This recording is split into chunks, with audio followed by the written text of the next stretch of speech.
Muito bem, então, iniciando a segunda sessão da manhã, sem mais delongas, vamos começar aqui o nosso painel, segundo painel do dia, depois de um primeiro painel inteiramente dedicado à crise do multilateralismo, à crise da OMC, a linha lógica é focarmos a nossa atenção na alternativa que temos. Quais sejam os acordos bilaterais, as negociações regionais. Então, foi muito oportuna essa organização e estruturação do IBRAC de alinhar um painel de negociações bilaterais e negociações regionais, logo depois de um painel dedicado à crise do multilateralismo. Então, nesse primeiro painel que nós tivemos de manhã, nós debatemos e entendemos os detalhes, os meandres da crise do multilateralismo, e agora a nossa ideia é entrar nos detalhes das negociações dos acordos comerciais bilaterais e regionais. O que a gente pretende discutir aqui nesse painel é o status dessas negociações, das negociações comerciais, sejam bilaterais com o Mercosul ou extra-Mercosul. Qual que é o status? Qual que é a situação atual dessas negociações? Qual é a agenda? Qual é o objetivo do governo? Onde a gente pretende chegar? Como o governo tem visto a agenda bilateral em perspectiva com a crise do multilateralismo? Como fica depois da mudança do governo? Qual é o nível de flexibilização que o nosso governo tem com relação a negociações de acordos paralelos ao Mercosul?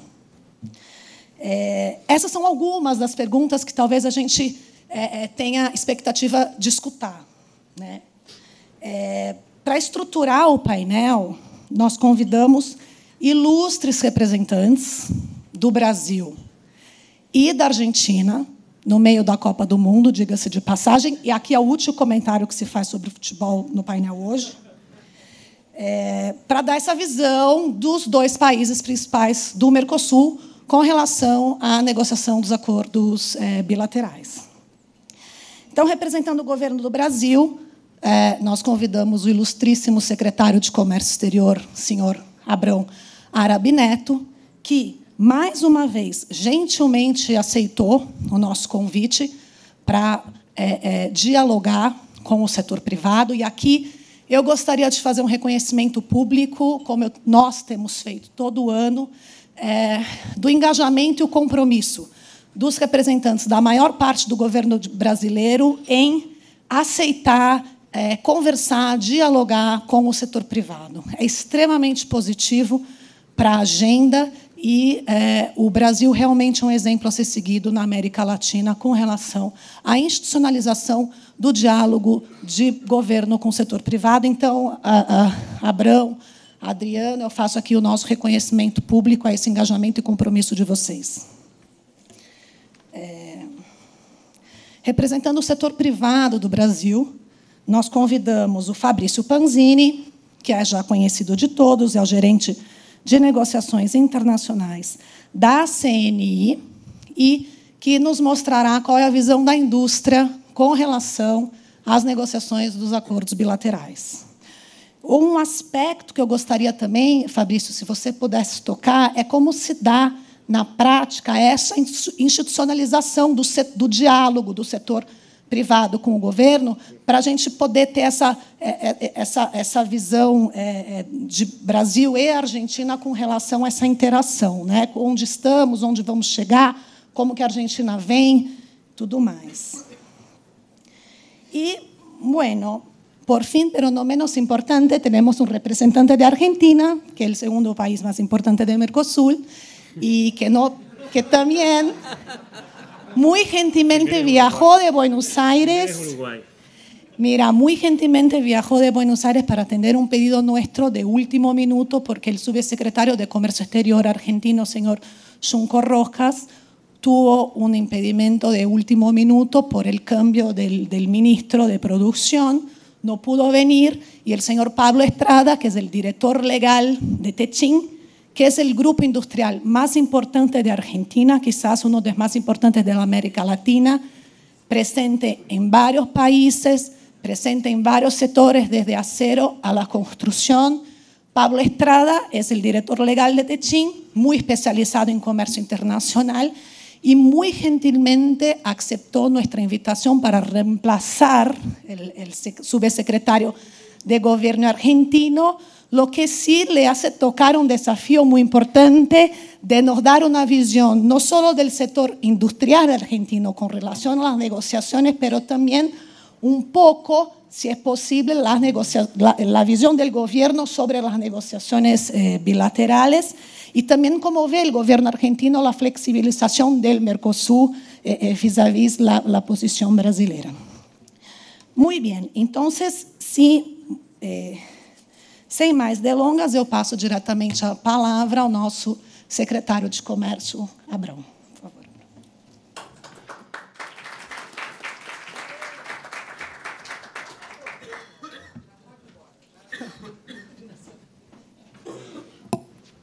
Bom dia. Antes de mais nada, gostaria de agradecer o convite do IBRAC, Carla, Francisco. É um prazer estar aqui, cumprimentar a todos, cumprimentar os meus colegas de mesa, Pablo, Fabrício.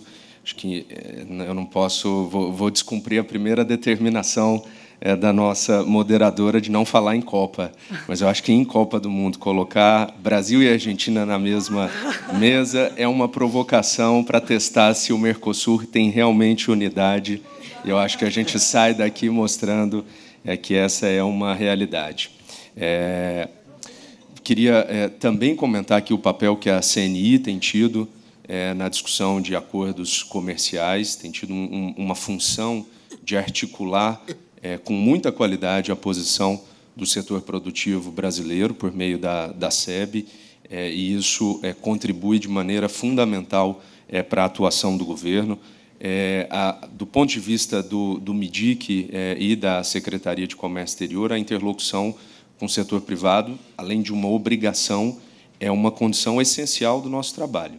Não há, a gente vai discutir hoje a parte de acordos de comércio, não há necessariamente uma visão do governo sobre o que deve ser feito, que é descolada da visão do setor produtivo. Afinal de contas, como eu costumo comentar, da esplanada não sai $1 de exportação para o mundo. Quem utiliza a negociação desses acordos é feita para aproveitar o nosso setor produtivo em particular e, obviamente, a sociedade de maneira mais geral. Então, para mim, é uma satisfação ter a oportunidade de dialogar aqui, participar mais uma vez da Liga da Justiça do Comércio Internacional e falar de um tema em que o Brasil tem sido extremamente ativo, em que há muita movimentação. Eu tive a oportunidade de estar aqui em junho do ano passado e, por exemplo, muita coisa aconteceu nessa área desde junho até hoje. Eu espero poder compartilhar isso com vocês, colocando o tema de acordos comerciais como um dos principais pilares da política de comércio internacional do Brasil. E eu não poderia também deixar de comentar que essa discussão é num momento muito oportuno em razão desses tempos curiosos que vivemos. O Celso comentou, é tudo verdade, eu me lembrei aqui de outros 2 títulos. Tem o Stranger Than Fiction, que é exatamente isso. A gente está num momento em que tudo que é da realidade parece mais estranho do que a ficção, e, de certa maneira, parece que a gente está no dia da marmota, preso num dia de 1930 ou de 1980, com um retrocesso muito forte na parte de comércio internacional, impensável, mas, enfim, é a realidade. E aí a discussão de negociação de acordos comerciais acho que ganha mais relevância ainda, porque justamente reforça esses valores de integração comercial, de livre comércio e de criação de regras para orientar o intercâmbio, a relação comercial entre os países. Somos aqui todos, ou quase todos, advogados, então gostamos de regras. Segurança jurídica e previsibilidade é algo fundamental, e a negociação de acordos comerciais nos traz isso. Eu vou tentar aqui seguir a linha que foi solicitada, onde estamos, para onde vamos,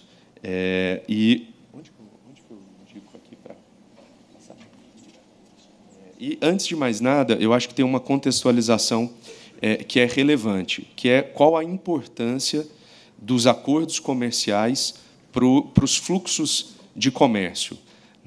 Tem alguns gráficos que a gente deve mostrar daqui a pouco, mas que mostra a evolução do comércio internacional à luz dos acordos comerciais. Então, se a gente olha, em 1990, existiam algo em torno de 70 acordos comerciais, isso um dado disponibilizado pela OMC, e esses 70 acordos eles representavam 28% do comércio internacional. Depois, em 2008, a gente já evoluiu, aí tem um salto quantitativo significante, de 70 para 258 acordos, que representaram metade, 50% do comércio internacional. E depois, o último dado disponível, 2014, quase 400 acordos comerciais que representam 62,4% do comércio internacional. Então, essa evolução deixa clara a constatação de que, cada vez mais, o comércio ocorre por dentro dos acordos de comércio. E, por consequência, os acordos comerciais têm uma relevância, têm um significado fundamental para ampliar a inserção de um país na economia global, e, no caso do Brasil, não é diferente. Obviamente, há diversas outras formas complementares à negociação de acordos comerciais. Facilitação de comércio é algo que eu não posso deixar de comentar. Superação de barreiras às exportações brasileiras, promoção comercial, financiamento e garantia, ou seja, tem diversos elos que fortalecem a nossa possibilidade de inserção internacional, mas os acordos comerciais são definitivamente um deles. E aí, a partir desse pano de fundo, então, a pergunta é qual é a situação atual do Brasil, ou seja, onde nós estamos. E aqui já esse é um quadro que, de certa maneira, já está defasado, mas que, para referência de uma comparação, talvez, de hoje e futuro, nos ajuda. E ele está defasado porque há uma série de movimentos que já aconteceram e que não estão aqui captados. Mas a figura bruta, hoje, da posição brasileira em relação a acordos comerciais é que, por um lado, nós temos uma rede muito importante de acordos na América Latina. Nós temos acordos com todos os países, talvez com a peça principal que falta do quebra-cabeça é a relação com o México, em que não há ainda um acordo de livre comércio. Mas, dentro da América do Sul, no ano de 2019, ano que vem, nós já teremos acordo de livre comércio. Então, essa é um dado muito importante da realidade. Agora, por outro lado, quando nós olhamos os nossos acordos com outros parceiros fora da região, o número de acordos é muito moderado, muito pequeno. São 9 países no total, incluindo Índia, Israel, os 5 países que fazem parte da SACU, incluindo também a África do Sul, Egito e Palestina. Todos esses acordos feitos em conjunto pelo Mercosul com os respectivos parceiros, e todos eles em vigor, com exceção do acordo com Palestina, que está em apreciação no Senado Federal, salvo engano, já pronto para deliberação. E aí uma outra constatação, isso foi comentado aqui na intervenção da professora Lia, que é a ênfase desses acordos hoje muito em bens e tarifas, e essa, obviamente, é uma ótica muito estreita para se tratar de comércio internacional. Há uma dimensão muito relevante da parte não tarifária, que vem sendo e precisa ser mais trabalhada por parte do Brasil. Então, isso é onde a gente se encontra, para onde nós vamos e qual o caminho para se chegar até lá. E aí, minha primeira resposta de pronto é que certamente iremos para um caminho de mais integração comercial. Isso decorre da agenda atual do Brasil e do Mercosul, de negociações internacionais, mas é um reflexo, principalmente, da posição do setor produtivo brasileiro. E eu acho que isso começa a tocar na sua provocação, Carla, de olhando eventual mudança de governo, próximos anos, a reversão dessa tendência. Essa é um movimento que deve continuar? Eu diria que sim, porque na base desse movimento está uma mudança muito clara de compreensão e de transmissão de posição do setor produtivo brasileiro para o governo, de que quer mais integração, de que vê com isso ganhos para o seu aumento de produtividade interna e, obviamente, para uma ampliação da sua participação no mundo. E eu quero seguir aqui falando de acordos, talvez, numa acepção mais ampla. Não é só acordos de livre comércio, são acordos com diversos formatos, podem acordos de livre comércio, acordos parciais de comércio, acordos que não necessariamente entram na parte tarifária. Existem uma série de capítulos que podem e estão sendo tratados de maneira bilateral na área de investimentos, de compras governamentais, de serviços, convergência regulatória, coerência regulatória, facilitação de comércio. Ou seja, o leque aqui é muito amplo e precisa ser visto dessa maneira. E também há a possibilidade de se discutir ou de se avançar em diversos níveis que são complementares. Existe a possibilidade, como vem acontecendo, das negociações mais amplas e que envolvem questões tarifárias feitas por meio do Mercosul, e existe a possibilidade de se tratar os temas bilateralmente, principalmente temas não tarifários, porque as próprias regras do Mercosul assim permitem, e, além de tudo, há a discussão, ou há o plano multilateral, e a gente acabou de ter aqui um choque de realidade, mas essa é uma dimensão que, obviamente, segue sendo levada em consideração pelo governo brasileiro e entendo que pelo setor privado também. Então, negociações em curso, para onde vamos? Isso aqui é talvez um quiz de geografia. Quem acertar aí as capitais de todos os países, no final do dia, leva um livro da Michele e do Fábio. Mas a ideia aqui é nos mostrar a distribuição geográfica das principais iniciativas em curso do Brasil. E aí a gente vai aqui, aos poucos, detalhando um pouco mais. Aqui já é um teste de visão, quem consegue decifrar o que está aí apresentado. Mas, de novo, a ideia aqui, a gente abre essas camadas da cebola, professora Vera, aos poucos. Obrigado. Tem ricos importantes, que mostram também a diversidade, a multiplicidade das nossas iniciativas em curso. Então, vamos para cada uma delas com um corte regional. Em primeiro lugar, Europa, negociação Mercosul, União Europeia, é a nossa iniciativa de negociação mais avançada.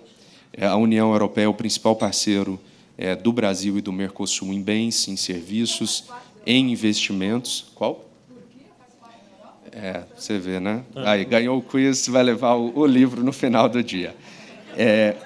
Então, Mercosul, União Europeia, tem aqui um potencial de ser um divisor de águas na estratégia de negociação de acordos do Brasil. Primeiro, pela profundidade da relação comercial e de investimentos que existe entre os dois blocos, e, em segundo lugar, porque serve como uma referência importante para a negociação de próximos acordos, ou seja, aqui é a mãe dos próximos acordos. E, quando a gente fala em divisor de águas, é um divisor de águas real, porque um acordo dessa natureza, dessa amplitude, ele define os nossos patamares de relação comercial para as próximas décadas. Então, tem uma importância e deve ser tratado com uma seriedade correspondente. tem o potencial de nos abrir mais acesso a mercados, tem os ganhos evidentes, óbvios do acordo, mas é importante, talvez, ampliar o leque também dessa abordagem. Então, na área de bens, a gente sempre olha o acesso direto que vai ser obtido com um acordo desse no mercado europeu. Mas há ganhos que são indiretos. Por exemplo, se o Brasil e o Mercosul passa a aumentar a sua produção de grãos para exportar mais para a União Europeia, isso significa um aumento do mercado regional de máquinas agrícolas. Então, os ganhos não são só aqueles evidentes, mas há uma série de outros elementos e benefícios que estão aí interligados. Acesso à tecnologia, importação de serviços. O Fabrício, nessa semana, me comentava, por exemplo, de que o consumo de serviços representa mais de 60% de agregação de valor na indústria. Então, obviamente, um acordo que nos permite consumir serviços de maneira mais competitiva e, ao mesmo tempo, ampliar o nosso acesso ao mercado de serviços da União Europeia, tem ganhos nesse sentido, além de se pensar aqui numa série de foros e mecanismos que esses acordos criam para tratamento de questões regulatórias, de barreiras às exportações. É claro que esse acordo e qualquer acordo são instrumentos de mão dupla. Então, nós olhamos tudo o que podemos obter de acesso a mercados, de ganhos com importações relevantes, mas há também aqui a necessidade de se concluir acordos que sejam equilibrados, que permitam um prazo adequado de adaptação pelo setor produtivo. Junto com isso, permita a conclusão de agendas internas de competitividade, que precisa caminhar de mãos dadas com esse processo de maior abertura comercial, com o objetivo de dar maior competitividade para o nosso setor produtivo, e também envolve aqui a negociação de regras que são importantes para a nossa produção e para a nossa exportação, desde regras de origem até questões que passam, por exemplo, pelo drawback, pela aceitação de certos regimes tributários que hoje representam mais de 25% das exportações brasileiras.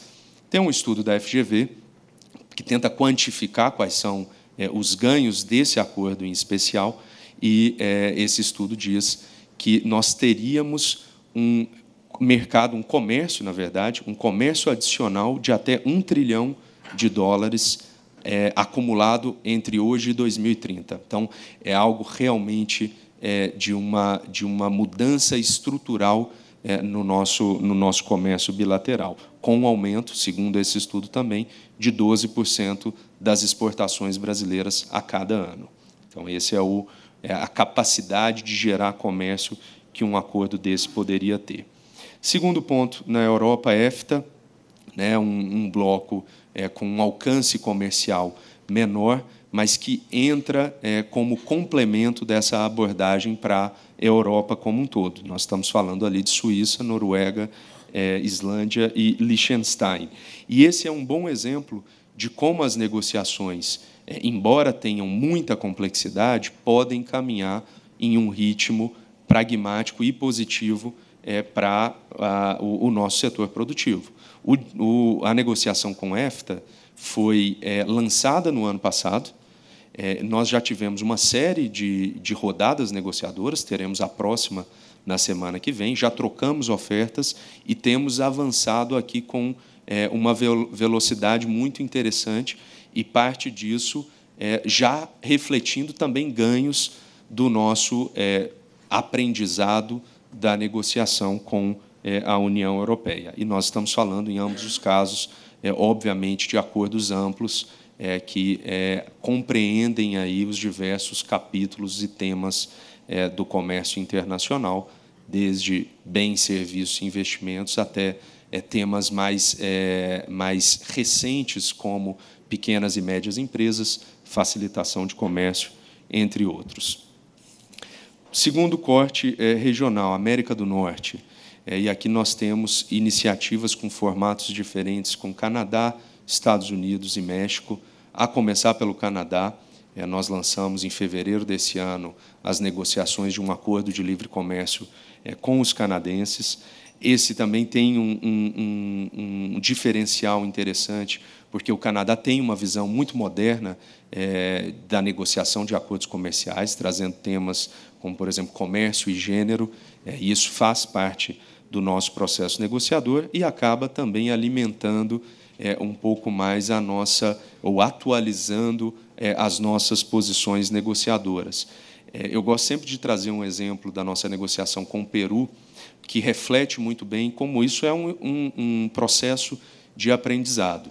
Com o Peru, em 2016, nós firmamos o nosso primeiro acordo de compras governamentais. E esse acordo implicou uma movimentação e a criação de posição negociadora por parte de diversos ministérios do governo brasileiro, que foi um processo, obviamente, muito difícil e lento de criação. Uma vez terminado, concluído esse acordo, e pensar que o Peru, por exemplo, está inserido aí em grandes blocos comerciais, toda essa experiência trazida dessa negociação nos facilitou e muito na negociação de outros acordos, como, por exemplo, o acordo de compras governamentais que foi firmado dentro do Mercosul. Mas Mercosul a gente volta um pouquinho mais à frente. Estados Unidos, a gente não está falando aqui de um acordo de livre comércio. Aqui a abordagem com os Estados Unidos é uma abordagem mais pragmática do que é possível fazer à luz da realidade atual, e temos uma série de iniciativas específicas, como convergência regulatória, facilitação de comércio e propriedade intelectual, que ajudam a elevar o nível da nossa relação comercial, e que pode funcionar como uma plataforma para voos mais ambiciosos no momento adequado. E, por fim, o México. Nós assinamos um acordo de investimentos. Eu queria depois tomar aí a paciência de vocês um pouquinho mais para fazer uma discussão específica de acordos de investimentos. Temos um acordo automotivo e temos um acordo que compreende cerca de 800 linhas tarifárias, mas ainda não é um acordo de livre comércio. Então, há em curso hoje uma negociação para ampliar o escopo, tanto na parte de bens como de outros temas, mas é uma negociação que não tem avançado no ritmo que nós gostaríamos. A América do Sul, também não vou entrar aqui no detalhamento de todos, mas tem alguns pontos que eu acho que merecem destaque, a começar pelo Mercosul. Nós temos visto uma modernização da posição do Mercosul e da sua capacidade de criar acordos que geram comércio. O ano passado, houve a assinatura de 2 acordos que são muito importantes para esse braço comercial do Mercosul, que é um acordo de compras governamentais, que eu mencionei, e o acordo de investimentos. Por incrível que pareça, o Mercosul já vinha negociando esses temas com outros parceiros e não tinha regras internas. Então, isso abre para empresas brasileiras um mercado importante regional e, ao mesmo tempo, nos permite criar regras de maior previsibilidade dentro do bloco. Temos uma série de iniciativas bilaterais com os sócios do Mercosul e com os sócios da Aliança do Pacífico, mas com os membros da Aliança do Pacífico, talvez, no nível bilateral, seja um bom exemplo dessa diversificação ou ampliação de temas dos acordos que o Brasil tem assinado. Nós temos aqui um ciclo de acordos não tarifários que vem sendo concluídos e ampliando dessa forma a nossa característica de relação com esses países. Para citar alguns, nesse ano de 2018, nós assinamos um acordo de compras com o Chile e lançamos a negociação do que foi chamado de Acordo de Livre Comércio com o Chile, que é, na verdade, uma modernização do acordo que nós já temos com eles, só que data de 1995. Então, tem muito tema que não está ali refletido ou que precisa ser atualizado e que poderá ser feito por meio dessa negociação. Fora desses 3 blocos regionais, Europa, América do Norte e América do Sul, nós temos iniciativas também, obviamente, na Ásia, e na África e na Oceania. Talvez na Ásia seja uma região que ainda carece de uma estratégia mais intensiva por parte do governo, mas há dois exemplos: a nossa negociação para ampliar o acordo com a Índia, que é um acordo muito limitado, e também o lançamento que foi feito no mês passado, salvo engano, da negociação de um acordo comercial com a Coreia do Sul. E aqui um acordo com a Coreia do Sul que pode ser um acordo ambicioso, mas não necessariamente um acordo de livre comércio. Isso depende muito do nosso apetite e do interesse que nós teremos em relação a esses países. Já caminhando aqui para o final, tudo bem, o que esse conjunto de iniciativas traz em termos de efeitos concretos para o mercado brasileiro ou para as nossas empresas exportadoras? Então, o primeiro quadro, o primeiro gráfico que eu queria mostrar, ele sinaliza como a gente amplia, em termos de PIB mundial e de importações mundiais, o nosso grau de acesso. O que isso significa? Você tem aí duas fatias em azul, claro e escuro. Isso representa os acordos que nós já temos, e depois a fatia, sempre a maior fatia em verde, significaria o ganho obtido com a assinatura de 4 acordos: União Europeia, EFTA, Canadá e Coreia, que são aqueles que nós temos processos em curso. Primeiro, em termos de PIB mundial, hoje os nossos acordos dizem respeito a 8%, a países que representam 8% do PIB mundial.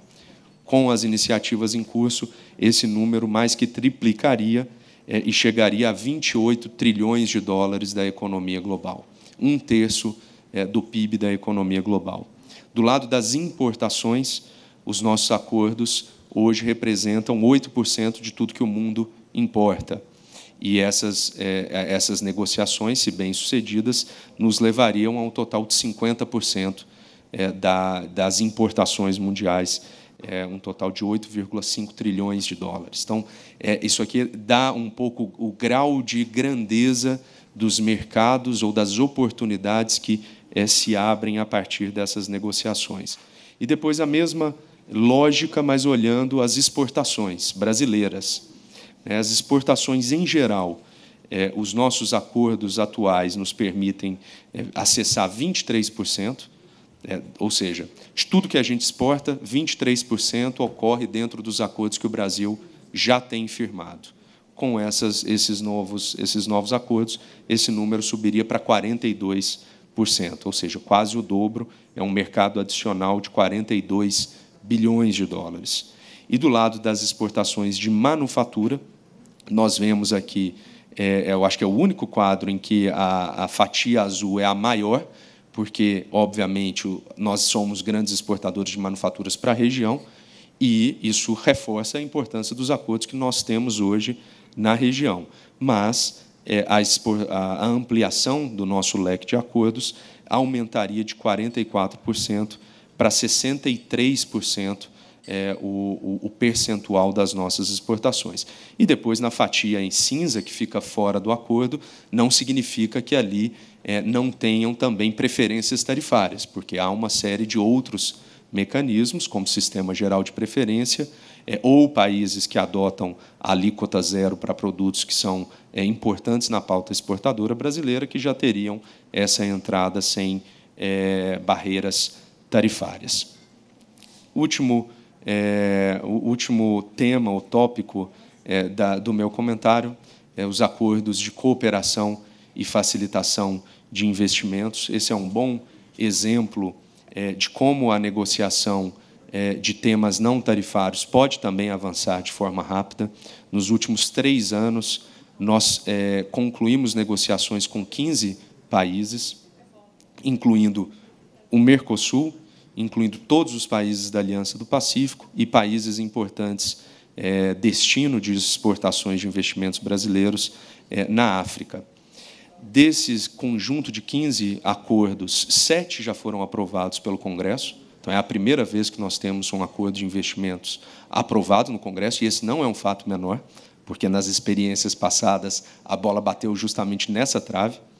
E, pela primeira vez, nós temos um acordo em vigor de investimentos, que é o acordo com Angola, que agora começa a se ampliar com a entrada em vigência dos demais acordos. Então, isso nos indica aqui que, uma vez criada essa rede de acordos, o próximo passo é colocá-los em pleno funcionamento. Tem mecanismos que são criados por esses acordos de investimentos, como o Ombudsman, que está estruturado no âmbito da Secretaria Executiva da Camex, e o Comitê Conjunto, que são foros bilaterais com cada governo, que terão a responsabilidade, ou terão a possibilidade de tratar temas do nosso interesse com esses parceiros. E aqui a participação das nossas empresas, dos nossos investidores, do setor privado em geral, é fundamental, porque são eles, são vocês, que abastecerão os temas desses acordos e que comprovarão se esses acordos terão realmente completarão o seu potencial ou se eles ficarão aí com acordos de menor potencial em termos de fomento de atração de investimentos e, principalmente, de apoio à internacionalização das nossas empresas. Ainda em relação aos ACFIs, esse é um quadro que a gente sempre toma emprestado da CNI, que teve a ideia original de fazer esse cruzamento, que mostra os 10 principais destinos de internacionalização das empresas brasileiras e com quais desses destinos nós temos acordos de investimentos. Ou seja, dos 10 principais, 7 deles já existem acordos de investimentos, e desses 7, 4, que são os da Aliança do Pacífico, já estão aprovados pelo Congresso. Então, mostra aqui que há um grau de convergência muito grande entre a estratégia de negociação desses acordos com os destinos dos nossos investimentos ao exterior. Então, de maneira geral, o que eu gostaria de trazer aqui, sem, obviamente, me aprofundar na parte multilateral, porque há também temas que, mesmo com esse momento de crise, ganham importância. O Celso comentou mais cedo a facilitação de investimentos. O Brasil tem sido um grande protagonista na discussão multilateral de facilitação de investimentos, que bebe na nossa experiência dos ACFIs e que, de certa maneira, ajuda um pouco a tentar oxigenar o ambiente de discussão hoje na OMC. Mas essas iniciativas em conjunto, elas são parte dessa estratégia de maior inserção do Brasil no mundo, e eu espero, com isso, mostrar que o Brasil mudou de marcha nas negociações de acordos comerciais e voltou para o mapa como um ator relevante nesse tema. Muito obrigado.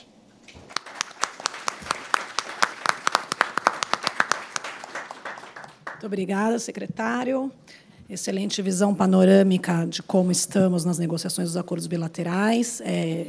Eu fiquei com 2 dúvidas, mas eu deixo para o final, no momento do debate, passando a palavra diretamente, então, ao Fabrício, que, complementando a visão do governo, vai nos passar a perspectiva do setor privado com relação às negociações dos acordos bilaterais.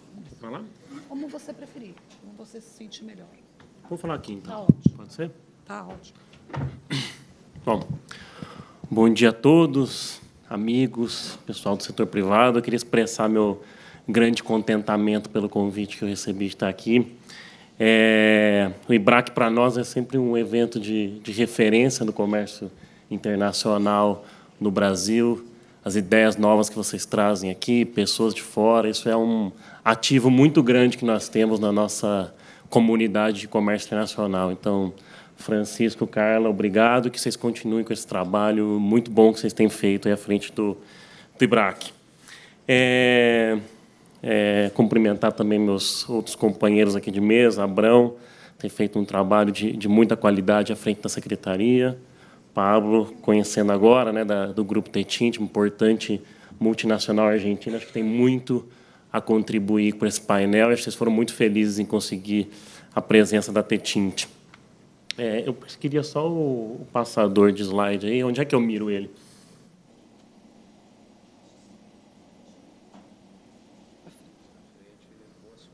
Onde é que você mirou, Abrão? Tá bom. Assim como o Abrão, eu também preparei uma apresentação que segue bem de forma rígida o que vocês pediram, né? Onde estamos, para onde vamos, na visão da indústria. Mas eu queria já, primeiro, trazer o diálogo um pouco para a questão da indústria e abertura comercial, né? Acho que tem sido muito falado o tema de abertura comercial, como unilateral, por meio de acordos. Eu acho que a CNI se sente muito confortável nesse debate, porque foi, talvez, a entidade pioneira nos últimos anos a ser muito vocal em favor de maior abertura comercial, em favor de uma agenda de acordos comerciais. Muito por conta do momento que estávamos vivendo, né? O OMC com uma agenda mais paralisada, o Mercosul com uma proliferação de barreiras não tarifárias que atingia de forma frontal as exportações brasileiras, principalmente do ponto de vista industrial. Então, o nosso primeiro ponto aqui é que, sim, nós acreditamos que a abertura comercial é, de fato, um elemento importante para o desenvolvimento do país e pode contribuir muito para a produtividade, para a redução de custos para a indústria, para o estímulo à maior competição, mas ela tem que estar amparada, talvez, em duas premissas. A primeira delas seja parte de um programa ambicioso de negociações comerciais, e a segunda, que ela venha acompanhada de uma adoção de outros itens de uma agenda de competitividade. Esse é o nosso mapa estratégico da indústria, que ele foi revisado, referente aos anos de 2018 e 2022. Ele é sempre feito um pouco antes das eleições, né? E aí nós trazemos 11 fatores chaves para o Brasil.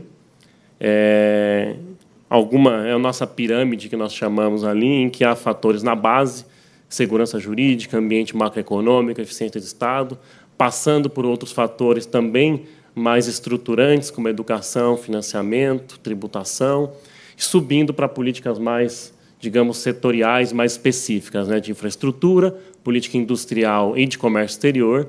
E o último ponto da pirâmide aí, que é uma novidade desse nosso mapa estratégico, que é não apenas olhar e apontar o dedo para o governo, mas também fazer dentro da empresa uma agenda de maior produtividade, o que pode ser feito. E aqui nós temos uma grande iniciativa, já muito bem sucedida, que é o Brasil Mais Produtivo, em que nós prestamos consultorias a empresas, identificando gargalos em que ela pode melhorar o seu processo produtivo, e tem ganhos de produtividade em várias empresas ali, que chegaram até 40% de ganho de produtividade. Então, também olhar para nós, assim como no comércio exterior, né? Olhar para dentro e também fazer ações na empresa que podem se integrar mais. E, por último, nessa primeira parte, antes de entrar, de fato, no foco do evento, dizer também que os acordos comerciais, para nós, é o caminho, é o jeito, digamos, que nós entendemos mais bem-sucedido, que mais dialoga com o melhor crescimento e desenvolvimento do país, porque ele traz reciprocidade, período de transição para adaptação de alguns setores, previsibilidade na abertura, né? Não é uma abertura simplesmente abrupta, escolhida em alguns setores, né? E é uma abertura negociada, né? E aí eu escutei críticas, tipo, mas a gente está 20 anos negociando o Mercosul e a União Europeia, né? E não é verdade, né? A gente tem uma negociação que iniciou, talvez, há muitos anos, mas que ela foi paralisada. A negociação, a troca de ofertas voltou em 2016, e de 2016 para cá nós temos praticamente todos os textos concluídos, e, obviamente, quando se chega no final de uma negociação, aquilo que é mais sensível acaba pegando, e se usa muita tática negociadora, né? A União Europeia é muito inteligente nisso de usar tática negociadora, e nós talvez estamos nos desempenhando muito bem, mas é difícil, né? Tem um poder político e econômico de um bloco. Mas só para dizer esse slide que a agenda de política comercial ela não é só acordos comerciais, né? Ela tem outros elementos que são importantes para a nossa competitividade exportadora e importadora também. A parte de tributação, por exemplo, o Reintegra, que foi recentemente reduzido novamente a 0,1%, é um direito constitucional do exportador, né? A imensa maioria dos nossos competidores não exporta tributo, o Brasil sim. Outra parte da tributação muito importante que eu vou mencionar é a enorme carga tributária que a indústria tem para importar serviços. Se a gente fala, então, de ser mais inovador, adquirir mais tecnologia, precisamos olhar para essa agenda. A facilitação de comércio, que é um trabalho muito interessante que tem sido feito no Brasil. Então, continuar os trabalhos no portal único e no operador econômico autorizado, uma agenda que veio não só da OMC, o Brasil já vinha feito esforço, mas o acordo de facilitação do comércio da OMC deu um impulso extraordinário para essa agenda no Brasil e grandes relatos de várias empresas de como tem diminuído o tempo para importar e o tempo para exportar. Outro ponto da facilitação de comércio também é defender a eliminação de taxas e encargos indevidos que nós temos, como, por exemplo, no escaneamento de containers dentro de alguns terminais portuários, né? E por aí vai, né? Barreiras em terceiros mercados também, a proposta da CNI de disseminar o sistema sem barreiras, uma importante iniciativa do governo brasileiro, também liderada pelo MIDIC, e defender a criação da função de adidos de indústria e comércio, como existe nas grandes economias do mundo. Pois bem, dito isso, Carly, já pedindo desculpa, agora eu vou direto ao ponto aí. Onde nós estamos, né? Também aqui um quadro muito parecido com o do Abrão, acho que nossas equipes estão se conversando, né? Equipes se think alike, mas aqui, comparado com economias tanto em desenvolvimento como com economias desenvolvidas, grandes economias, Japão, Estados Unidos, Europeia, o fato é que o acesso preferencial que a rede de acordos do Brasil nos dá hoje é muito inferior aos países, seja ele desenvolvido ou seja ele em desenvolvimento. Ainda que se alegue que Estados Unidos, Japão não são assim grandes, ainda tem grandes acordos bilaterais, né, exceto no caso dos Estados Unidos do NAFTA, nós estamos aí numa situação em que o acesso preferencial do Brasil, de fato, é muito menor às importações mundiais, né? Claro que cada país, esse número vai variar cada país por conta de sua estratégia, por conta da sua indústria. Ali a Vals falou um pouco isso de manhã, né? Para o Uruguai é muito mais fácil um acordo com a China do que para o Brasil. Do ponto de vista das exportações brasileiras, o Abrão também passou um pouco, esse quadro é um pouquinho diferente, porque ele trata de produtos industrializados. Então, os acordos que nós temos hoje, ele nos dá acesso preferencial nas nossas exportações a 35% das nossas exportações industriais, de bens industrializados. Então, entra manufaturados e semi-manufaturados, né, que é mais ou menos o que a CNI representa, além de construção civil, que também está dentro da CNI, mas não está aqui, nós estamos tratando de bens. Então, aqui tem basicamente Mercosul, Chile, Bolívia, os acordos da América do Sul, Israel, Egito, Palestina também. Onde nós estamos também no ponto de vista de avanço, né? Eu acho que ficamos também muito com aquela preocupação com o Mercosul e a União Europeia, né? Porque ela pode ser um game change de verdade. Então, parece que enquanto não sai Mercosul e União Europeia, não é feito nada, né? Mas eu acho que é importante a gente salientar alguns avanços relevantes na nossa política comercial, de acordos comerciais. O primeiro deles, acordos de investimentos, que nós, pensando na ótica regional, tá? Aí a direita em azul, minha direita aqui em azul, são a parte de regional, né, aqui na nossa região. Então, nós fizemos acordos de investimento com todos os países da Aliança do Pacífico, e esses acordos de investimento, apesar de eles terem um nome de cooperação e facilitação, esse nome, até estava falando com o Abrão na terça-feira, pode enganar um pouco, porque há cláusulas de proteção importantes para nossas empresas, há cláusula de expropriação, há cláusula que permite que as empresas tenham recursos se elas forem impedidas de mandarem lucros para os seus países de volta, né, para as suas matrizes. Há cláusula também, por exemplo, que permite arbitragem, Estado-Estado, é verdade, e tem uma cláusula importante de prevenção de disputa também, porque acho que o Brasil foi um país mais bem-sucedido nessa revisão da visão dos acordos de investimentos, que, apesar de não ter investidor-Estado, que muitos acreditam que é a melhor forma, trabalhou por um modelo que atende, sim, ao setor privado.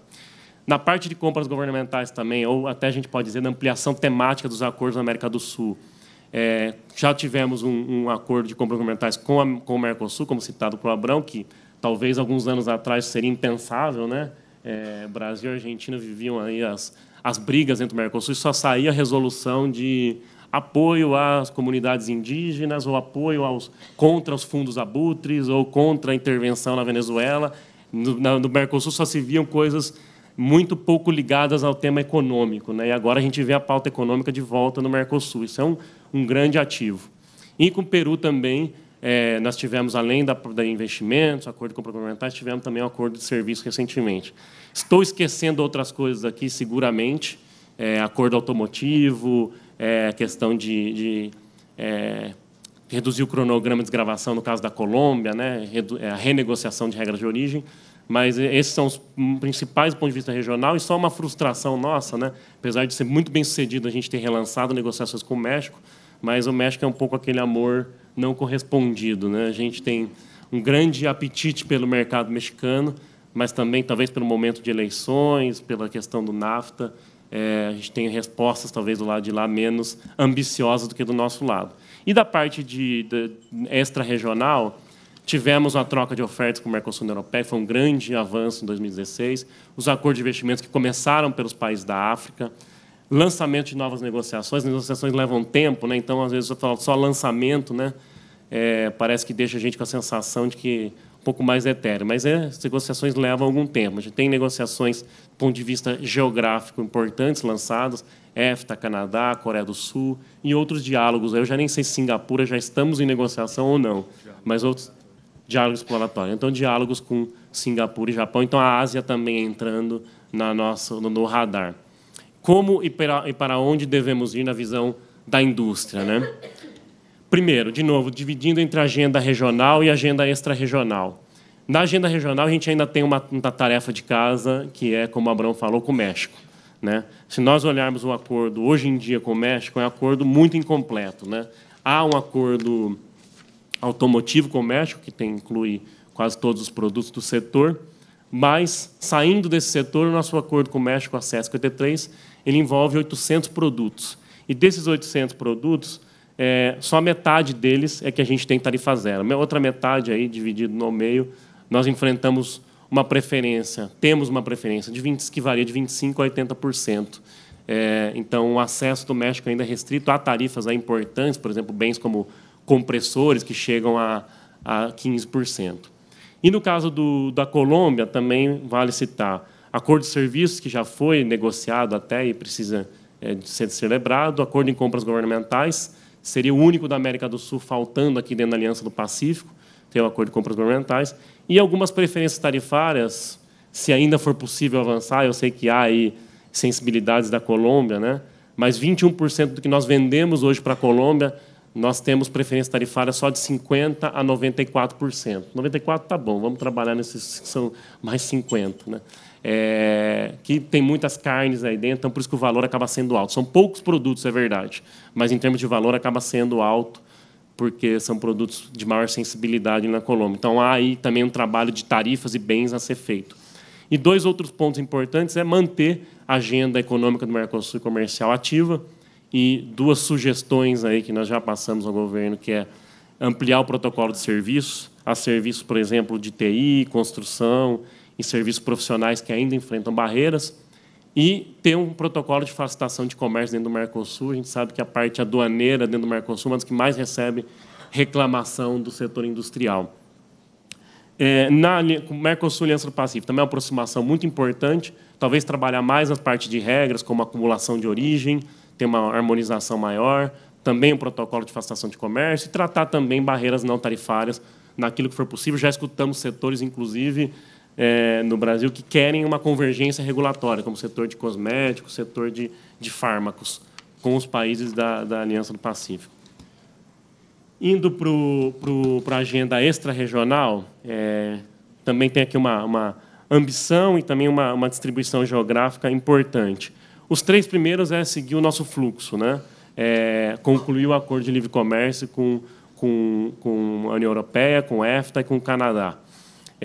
Outros, talvez aí mais com menor ambição, no caso da África do Sul, menor ambição, muito por conta do lado sul-africano, que, enfim, um pouco menos ativo na agenda de negociações, tem muitas políticas de conteúdo nacional, né? Para citar uma, eles têm uma meta de 75% das compras governamentais serem feitas para indústrias situadas na África do Sul, mas é um país que desperta muito interesse do setor industrial, e hoje nós temos um acordo muito limitado, só 1.000 produtos, e só 45% deles a gente tem tarifa zero. Então, claro que se puder chegar no nível de comércio com a África do Sul, na verdade com a SACU, né, que é a União Aduaneira da África do Sul, África Austral, seria o ideal, mas a gente entende também que uma negociação a gente faz a 2 ou mais, né? Então, depende do outro lado. O caso da Coreia, eu posso falar de Ásia de forma geral, é um caso um pouco mais sensível para a indústria brasileira. Eu acho que a indústria tem oportunidades, sim, na Coreia, mas são muito mais limitadas. E ainda há também uma percepção de uma presença estatal forte com a Coreia e com outros países asiáticos também. Então, aqui estamos dispostos a conversar, mas que seja um acordo mais limitado, de preferências tarifárias, mais localizado. Inclusive, o próprio setor do agronegócio, que tem muito interesse na África do Sul, cita enormes subsídios que a África do Sul tem em bens agrícolas. Então, não é assim assim, temos que prezar pelo comércio livre, mas também pelo comércio leal, né? Um ponto assim que eu acho que talvez não seja o momento pela administração Trump, mas é o país que talvez faça mais sentido do Brasil ter um acordo de livre comércio, que são os Estados Unidos. Por quê? Os Estados Unidos é destino do maior volume de bens industrializados, exportação de bens industrializados do Brasil. É o maior destino de exportação de bens de alta tecnologia do Brasil, fármacos, aeronaves. É o maior destino de investimento de empresas brasileiras fora do país, e isso gera muito comércio intrafirma. Então, e os Estados Unidos, ainda que tenha tarifas baixas, ainda tem algumas tarifas importantes, como eu vou mostrar no próximo gráfico. É claro que sentar com o Trump na mesa hoje para negociar não é a coisa mais legal e talvez frustre os nossos planos de ter os acessos que nós gostaríamos, né? E a pauta de defesa comercial muito forte dos Estados Unidos também nos afasta um pouco dessa mesa. Mas é uma agenda que eu acho que a gente tem que olhar no médio prazo, e o próximo governo tem que começar a pensar também, porque esperamos, né, o governo Trump não dura para sempre, né? Fechando aqui o quadro, OMC, super importante. Nós todos aqui, né, vocês são muito especialistas em comércio internacional. Tivemos em Genebra, umas semanas atrás, assim, a visão muito negativa de tensão entre os membros principais da OMC, riscos de a OMC perder, por exemplo, o órgão de apelação. Então, eu acho que nós temos que trabalhar muito naquilo que nós podemos para manter esse sistema, que é muito importante para a previsibilidade e para a segurança jurídica. E a pauta que nós vemos aqui com mais chances de ter entregas na OMC, né, que isso daria fôlego para a OMC, é a de facilitação de investimentos, comércio eletrônico e também algumas regras para fomentar mais a participação de pequenas e médias empresas no comércio internacional. Aqui um ponto assim que a gente costuma dizer que a tarifa já não importa mais, né, não é mais tão relevante. E nós fizemos alguns levantamentos aqui de bens em que o Brasil, possui competitividade exportadora, que já vende para o mundo todo, e como é que é a tarifa nesses países para esses bens, né? Para cada um, depende muito também da especialização de importação desse país, por isso que o número é diferente. E o da União Europeia tem uma metodologia diferente que que desagrega um pouquinho mais os produtos. Mas só para citar, de 1.100 produtos que a gente tem mercado na União Europeia, mais ou menos aí 67% tem alguma tarifa. Por exemplo, calçados tem tarifa de 17%, polietileno, setor químico, tem tarifa de quase 5%, eixos para tratores de 4%, suco de laranja 12%. Então, são produtos que o Brasil tem vantagem e pode vender. Canadá, também, para citar mais um só, de 321 produtos que nós temos vantagem comparativa para vender lá, 25% ainda enfrentam tarifas. Carne bovina, por exemplo, mais de 13%, veículos 6%, fumo 8% e por aí vai. Não vou citar todos, mas é só para dizer que a agenda tarifária ainda é importante, inclusive para a indústria brasileira e não só para o agronegócio.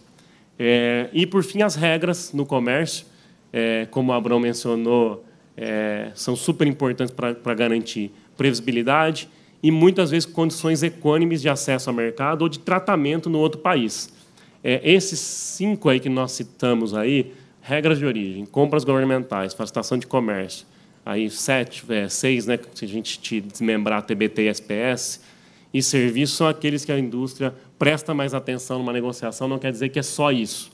Mas só para citar, por exemplo, que nós buscamos nas negociações, Carla, eu já vou entrar naquilo que você tinha mencionado, como grupo como a CNI trabalha, né, com o setor empresarial para levar as demandas para o governo, mas nós trabalhamos em regra de origem para garantir uma regra de origem que, ao mesmo tempo, não seja rígida a ponto de nos tirar a possibilidade de vender em cadeias de valor, mas, ao mesmo tempo, não seja tão frouxa que não permita fomentar investimento dentro do Brasil.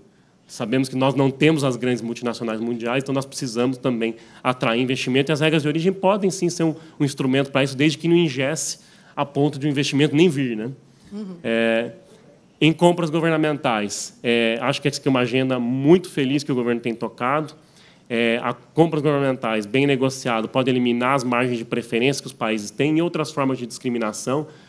Conversando com a SESEX, a gente viu, por exemplo, que em construção civil você tinha certificados e alguns tipos de documentos que eram exigidos para empresas estrangeiras que não eram exigidos para a empresa nacional. Então, isso é uma barreira, digamos, não tarifária dentro de compras governamentais que o acordo elimina. E o acordo também te dá segurança internamente, né? Setores que vendem muito para o governo podem ter alguns produtos eliminados, pode ter regras de origem no acordo, né? Preferencial que garanta que o país que você vai fazer acordo não vai fazer uma triangulação. Traz transparência, você sabe as regras para você participar de um edital no outro país, quais são os critérios para você participar. Então, correndo aí, facilitação de comércio é outro que parece que nós não podemos ser discriminados em facilitação de comércio. E é possível, sim. Por exemplo, os membros do TPP eles têm cláusulas de facilitação de comércio que colocam dias específicos, prazo máximo para você liberar a mercadoria. Ou solução de consultas que vai muito além de só a questão tarifária, como está no acordo da OMC. E aí, sem falar de tentar aproximar aí também a convergência entre operador econômico autorizado. Para não tomar muito tempo, vou direto para serviços, que eu acho que essa é uma agenda muito importante, assim, por dois eixos. Um, liberalização de serviços para a competitividade industrial, para a importação na indústria, e também oportunidades para a exportação no Brasil. Ali a Vals também trabalhou num documento para a CNI alguns anos atrás, que a gente via barreiras em setores como TI, construção, outros serviços profissionais em geral, que o Brasil é exportador e tem oportunidade, em países da região e também fora da região.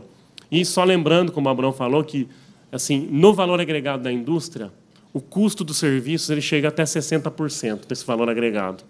E só 5% do valor agregado desses serviços comprados pelo país é de serviço importado. Então, há muito espaço para o Brasil ampliar a importação de serviços para que isso contribua para a competitividade industrial. E é uma agenda que assim, a indústria se sente muito solitária nessa agenda, porque ela passa por uma pauta tributária e nós levamos essa pauta há alguns anos e não somos escutados.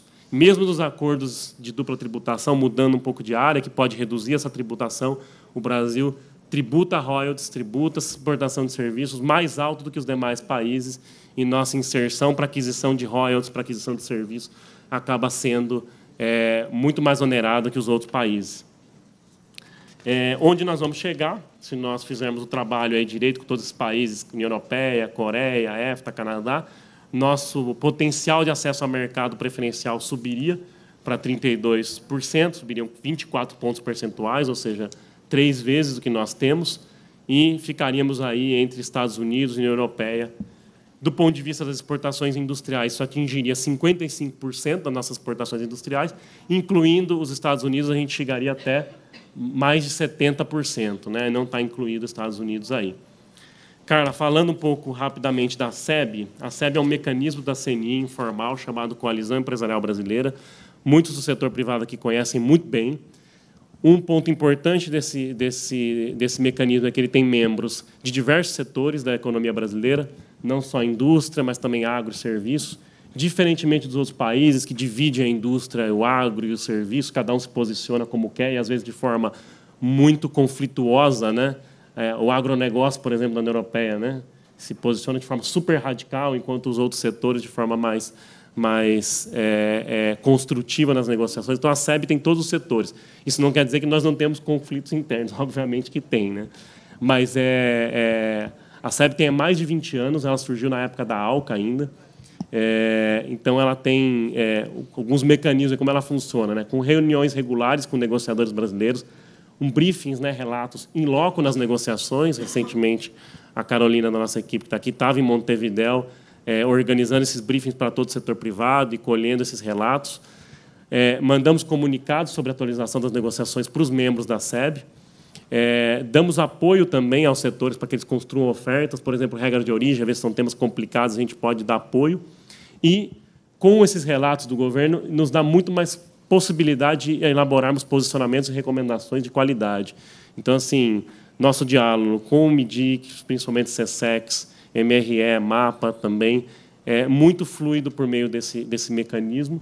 E um agradecimento também ao Abrão, que está aqui, porque assim, é fundamental esse diálogo, essa transparência, porque sem isso a gente não consegue nos posicionarmos com qualidade e, às vezes, não saber os riscos da negociação, né?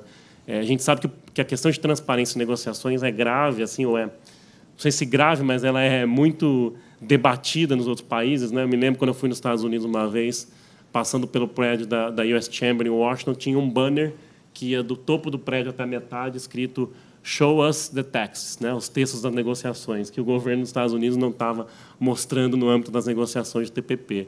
Então, acho que a gente está numa posição privilegiada, que a gente entende a posição do governo, às vezes, que tem uma impossibilidade de nos passar algumas coisas, né? E nós vamos continuar insistindo, mas, no geral, tem sido uma dinâmica muito positiva. Para terminar, agora o último slide mesmo, assim, nossas considerações finais para a indústria. A agenda de acordos tem avançado e ela deve ser diversificada geograficamente, multifacetada, âmbito multilateral, regional. Os acordos têm que buscar condições equânimes de competição das nossas empresas com outros países. Então, a gente sabe que, às vezes, as tarifas são baixas, mas os países têm condições de regras e acesso muito melhores que do Brasil. Os acordos ainda podem contribuir muito para as reformas domésticas do país, questões de convergência regulatória, cooperação regulatória ou facilitação de comércio podem trazer mudança de políticas aqui. A CNI defende a abertura comercial negociada para os acordos e acho que não se trata só de participar mais do comércio internacional, mas participar melhor. Então, uma agenda ela tem que vir também acompanhada de políticas de competitividade. Por exemplo, o exemplo do México, né, está sempre nos livros como um grande país integrado à economia mundial. E ele tem os mesmos PIB per capita que o Brasil. E o Brasil é um exemplo de que está entre os piores. Então, nós queremos que a agenda de abertura comercial ela contribua para o desenvolvimento do país. Se é só para aparecer nos livros do BID ou do Banco Mundial como um país que tem mais comércio sobre PIB, é fácil. Vamos abrir de qualquer forma. Se é para contribuir para o desenvolvimento do país, aí tem que ser uma coisa mais pensada para o país. Obrigado. Muito obrigada, Fabrício. Excelente visão da indústria. Agradecemos. Sem nenhuma demora, eu passo diretamente a palavra ao Pablo para dar a visão do governo da Argentina com relação à negociação desses acordos. Pediria que, se possível, falar um pouco da flexibilização do Mercosul, se há ou não há. Vimos na charla de Abrão que, por la parte de Brasil, não há, excepto em acordos onde não há tarifas sendo negociadas, ou seja, em negociações com aranceles, não se flexibiliza Mercosul. Segundo entendi de lo que hablaste, Abrão, y nos encantaría entender un poco la visión de Argentina sobre esto y, claro, la visión industrial también. Muchas gracias, Pablo. Te paso la palabra. Muchas gracias, Carla. Muchas gracias, Francisco, por organizar este evento y a IBRAC, obviamente, por la invitación.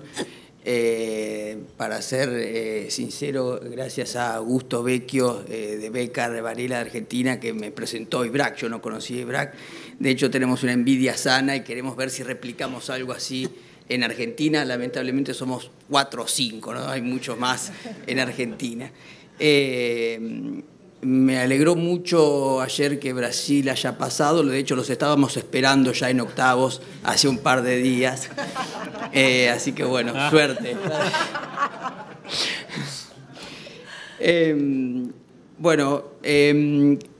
Yo obviamente voy a dar una visión personal, no puedo hablar por el gobierno, no puedo hablar por el sector privado argentino, ni siquiera por Techin, pero bueno, al ser el director legal de esta empresa, que en Brasil somos dueños de Confab, de socios minoritarios, pero controlantes de Usiminas, y se adquirió a fines del año pasado, en septiembre, a Thyssen, se compró lo que ahora es Ternium Brasil, CSA.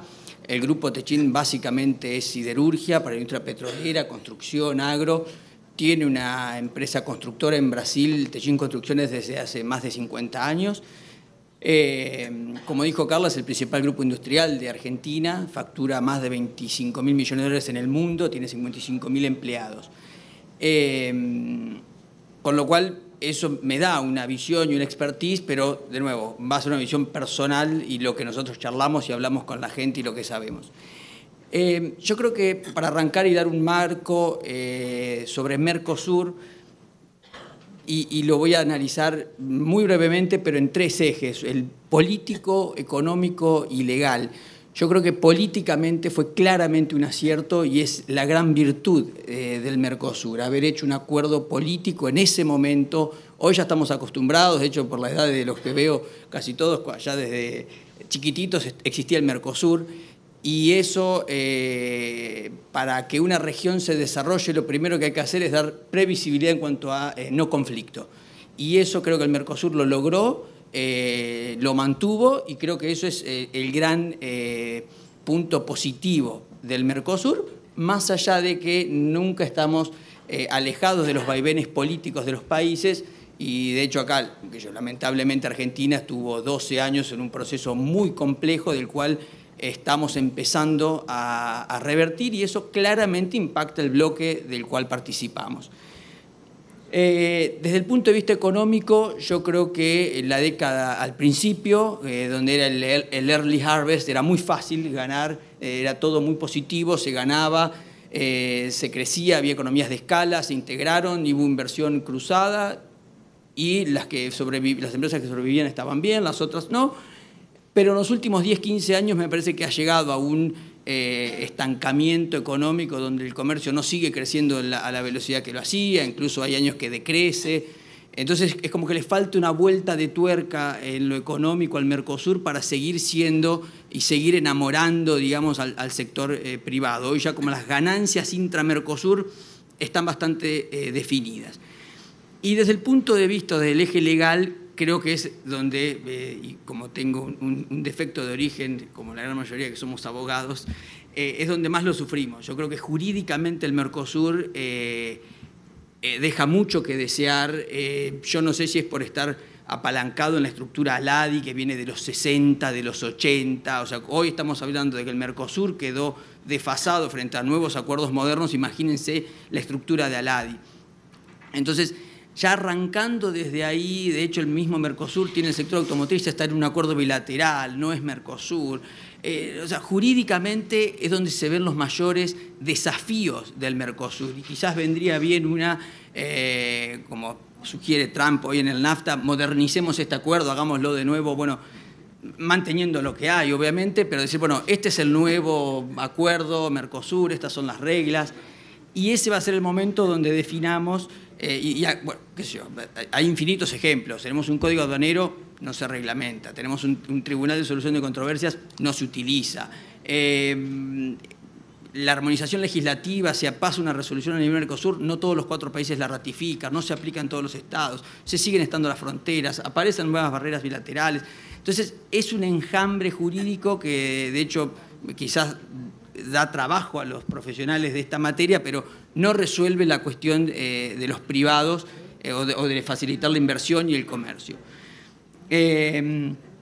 Ahora, yendo a la parte de Argentina, y acá voy a hacer un poco de hincapié de nuevo, de dónde está Argentina hoy, de dónde viene. La nueva administración, creo que con muy buen criterio y con muchísimo sentido común, tuvo que virar y dijo, esto no va más. Creo que la gente, la administración, para que tengan idea, ganó en segunda vuelta 51-49, o sea, ganó por nada, por un 1,5%. En segunda vuelta, o sea, en primera vuelta había sacado apenas 35-40%, con lo cual no le da mayoría en las cámaras legislativas, con lo cual trata de generar un cambio desde la minoría, ¿no?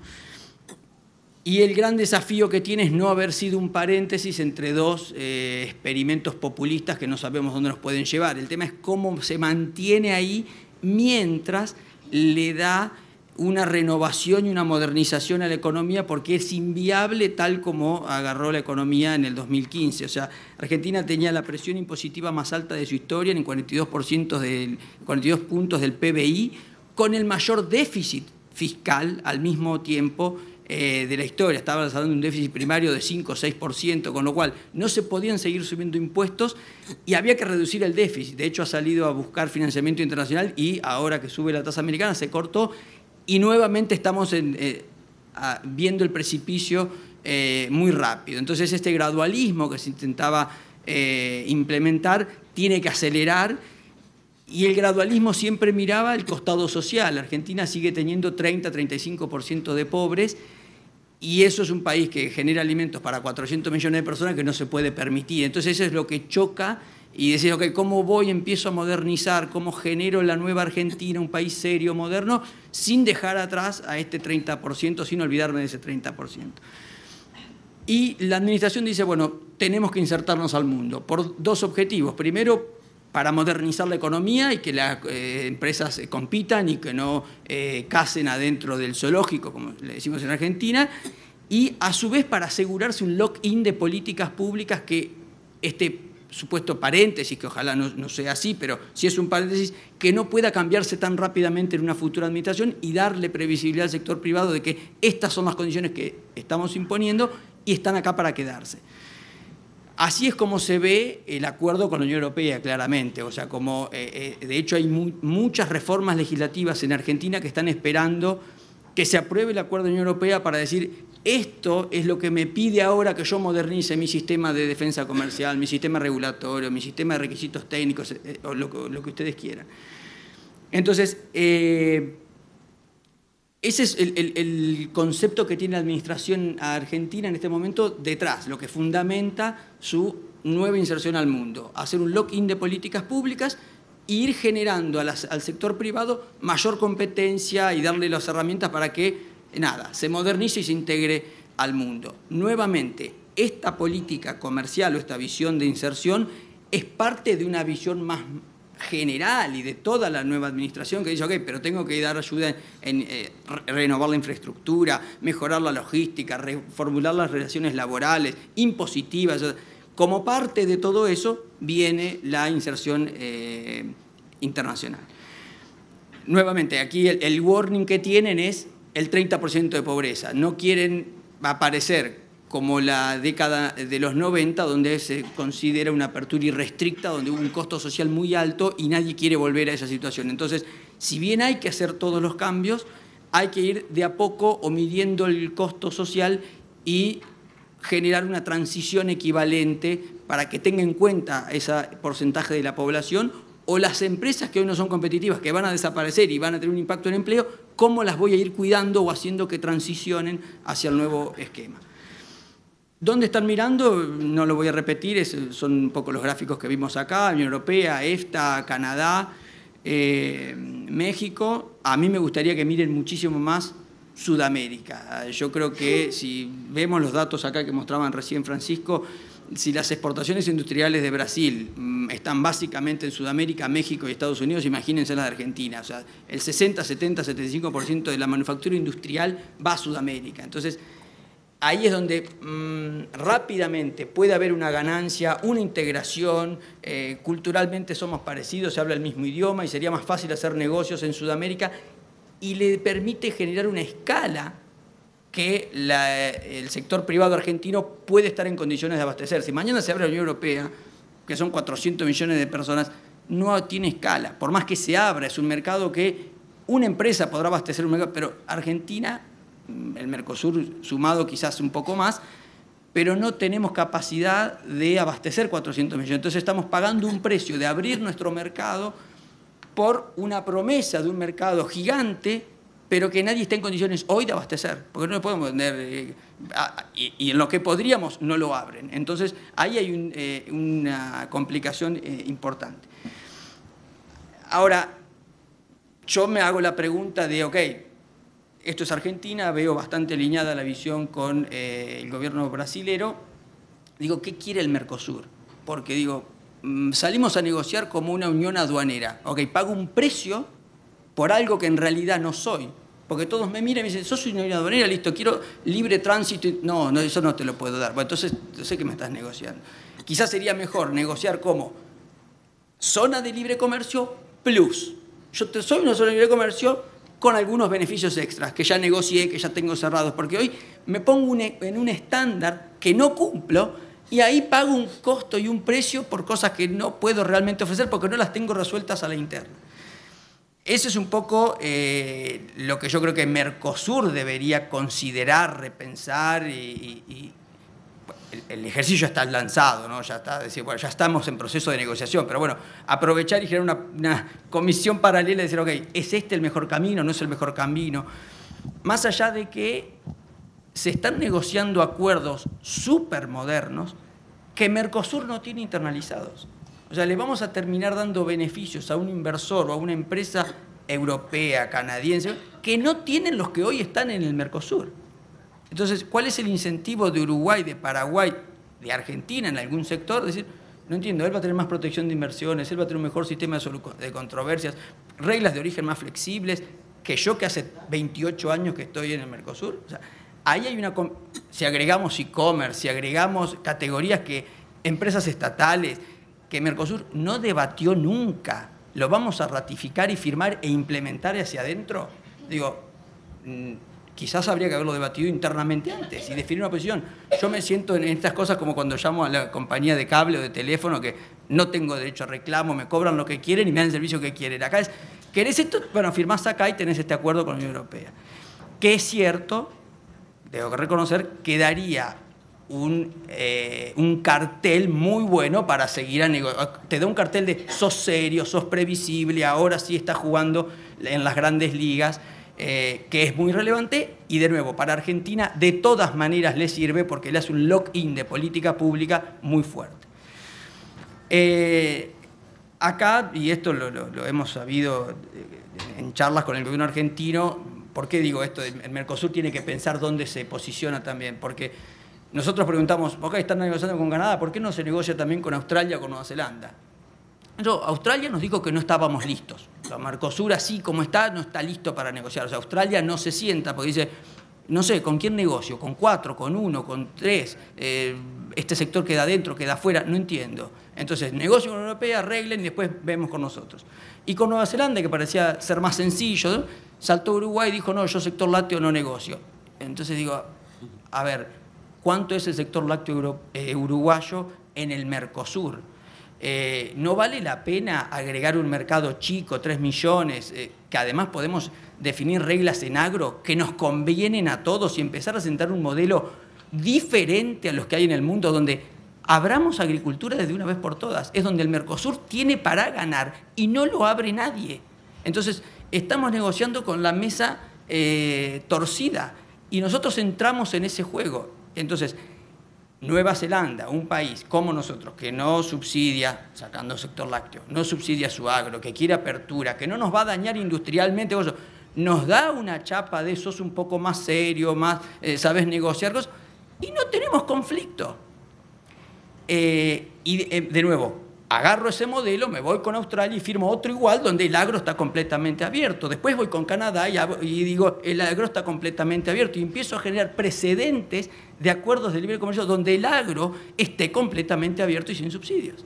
Si yo voy con EFTA, ya está. Suiza, imagínate, Suiza, subsidios en el agro infinito, venden queso los tipos. Quesos, una vaca en una montaña vende queso. Bueno, entonces, ese es el modelo que digo, ok, es lo que nos conviene, pero bueno, yo tengo más preguntas que respuestas. Como la profesora Lía dice, yo pregunto, después la respuesta no la tengo. Ahora, cuando voy al sector privado, en el sector privado hay 3 sectores privados. Está el sector privado agro y relacionado con el agro que dice, hablamos mañana con China, con Sudeste Asiático, no me interesa, les gano a todos. Soy hipercompetitivo, vendía aún con retenciones del 35% a la exportación, imagínate si no vendo sin retenciones. Entonces, el agro empuja mucho esta apertura y con razón. Pero es un sector, es un tercio de la economía argentina, tiene muchísimo para ganar y derrama mucho en el resto del sector privado, en servicios, sobre todo en logística, pero bueno, y hay un sector así. El otro sector es un sector más industrial, más mediana empresa, que podría ser hasta autopartes o automotriz, que tiene condiciones de competir con el mundo, va a necesitar una transición de unos 7, 8, 10 años de ir acomodándose, pero podría, vía especialización, vía ganancia de escala, lograr e insertarse en el mundo, que creo que es lo que gana. Hay otro 30% que es inviable, que es inabrible. O sea, en Argentina, en Tierra del Fuego, no sé si conocen, hay un esquema de ensamble de televisores y celulares. O sea, compramos todo desarmado, lo ensamblamos y lo vendemos como si fuese argentino. Eso obviamente tiende a desaparecer. También textiles, juguetes, calzados son sectores muy poco competitivos, de economía en negro, que cuando se abra algún acuerdo con el sudeste asiático, incluso con Europa, tiene un efecto muy fuerte y negativo en empleo, y es lo que el gobierno va a tratar de cuidar, asumo yo, en cualquier acuerdo que busque o que firme. Entonces, un poco para ir concluyendo, y después si quieren hacemos preguntas, Argentina creo que ha dado con buen tino, con un acierto, viró su política hacia la integración comercial. Es parte de una política más amplia. Sería muy bueno que se firmen estos acuerdos para que se hagan el lock-in de políticas y esto pase a ser una política de Estado, y también como un mensaje al sector privado, porque si no el sector privado argentino dice, yo no sé cuánto duran estos, quizás que me quedo tranquilo, si se van vuelvo a la de antes, con súper protección, no tengo que hacer mucho. Entonces, el mensaje es para todos, es hacia afuera, es hacia adentro, y creo que eso es positivo. Sí, habría que pensar un poco antes, ¿qué le voy a dar a los de afuera que no les estoy dando a los de adentro, incluso a los que ya eran mis socios históricamente? Y se abre un tema muy fuerte de formación y capacitación. O sea, tanto sector público como sector privado, no hay este diálogo fluido, o sea, se perdió. O sea, 12 años que no negociamos con nadie, no conocemos los nuevos textos y falta formación en todos lados. Y falta mucha capacitación, mucho diálogo, y Argentina va a tener que pensar, sector público y privado, cómo se organiza, se prepara para empezar a debatir, porque de hecho hoy por hoy te traen el texto del capítulo de empresas del Estado, tenés que firmar, no podés ni opinar, porque no sabés de qué te están hablando. Entonces, ahí hay mucho trabajo, y de hecho una de las reuniones que teníamos con los funcionarios de gobierno decía, yo ya hago una consulta al sector privado de reglas de origen y no recibo respuesta. O sea, han evolucionado tanto los textos, las normas, que el sector privado argentino, por ahí una cámara, nosotros, Techín, 2, 3, 4 empresas, siguen el tema, pero el sector privado como tal no lo puede hacer. Entonces falta mucha formación y capacitación.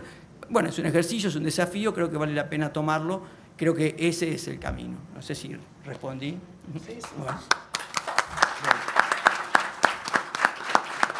Sin duda, Pablo, muchas gracias. Visión muy clara también de cómo la perspectiva del gobierno, de tu perspectiva personal sobre cómo ven el Mercosul. Muchas gracias.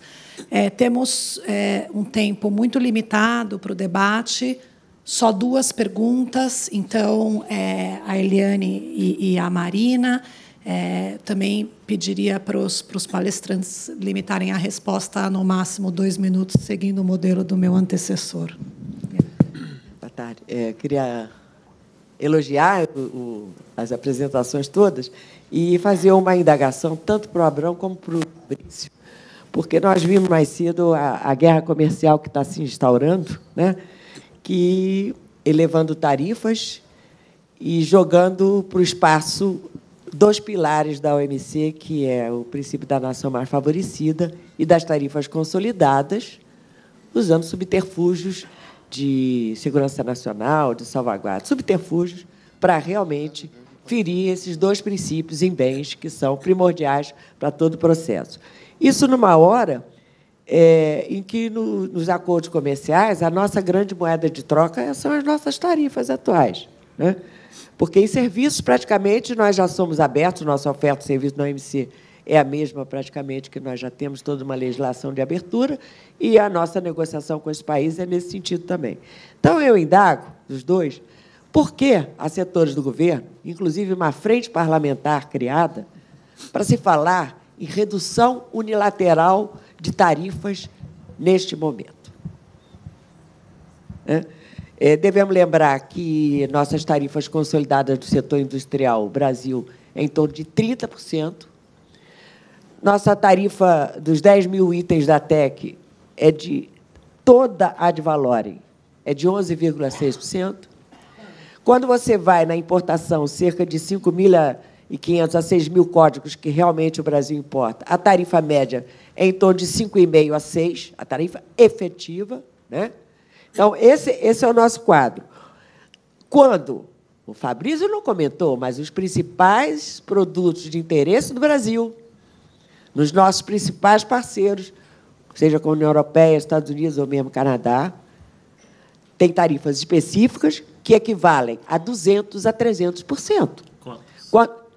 E querem nos dar para esses produtos pequenas cotas que não cobrem nem o que o Brasil exporta hoje, muito menos o potencial brasileiro, cota essa que é para o Mercosul.